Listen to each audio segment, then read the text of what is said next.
This short video will help give you some helpful tips in how to avoid pitfalls in photographing miniatures. A tripod is a vital piece of equipment, probably the most important part to be able to steady your camera when taking photographs. This is a homemade lightbox.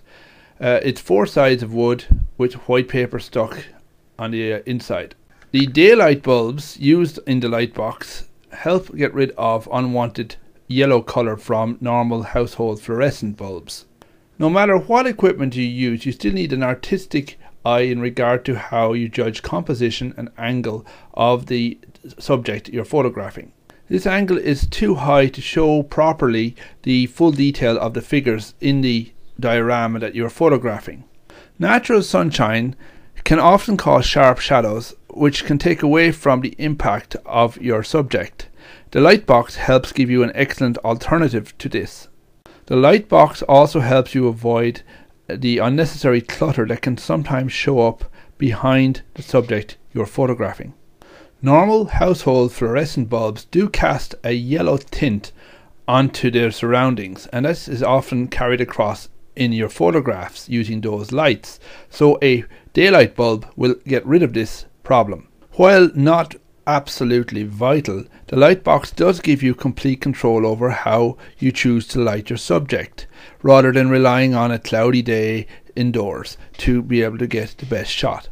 No matter how careful you are, you can never hold a camera perfectly steady. From your heartbeat to your breathing, you'll always have slight vibrations. A tripod helps avoid all this stress. Photographing multiple figures at different distances and still keeping a fairly uniform clarity can often be quite a challenge, especially for relatively low-end cameras. One way to get an even clear shot is to have a timer and then focus on a midsection of the selection of figures, and even if it's slightly out of position, you can move the camera into position while the timer is counting down. Don't just rely on the first auto feature of your camera. Try to see if you can play around with the custom features, including the macro setting, most often used for photographing miniatures. Try different settings to see if you get the best result.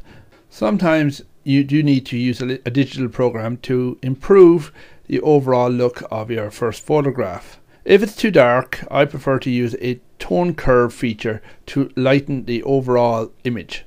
Don't just rely on the auto feature in your programs. You can use the custom features, and with a little experimentation you can even save those settings to save you time for later photographs. If you use the resampling feature in most digital programs to change the scale and size of your image, it can be wise to use a sharpen feature to help pop out those details that have become slightly blurry from the resampling. While many modern cameras offer a slew of impressive features, a few extra bits of equipment can make a big difference in how your final photograph turns out. I hope you found the video interesting. Please subscribe if you wish to see more of our content. Thank you.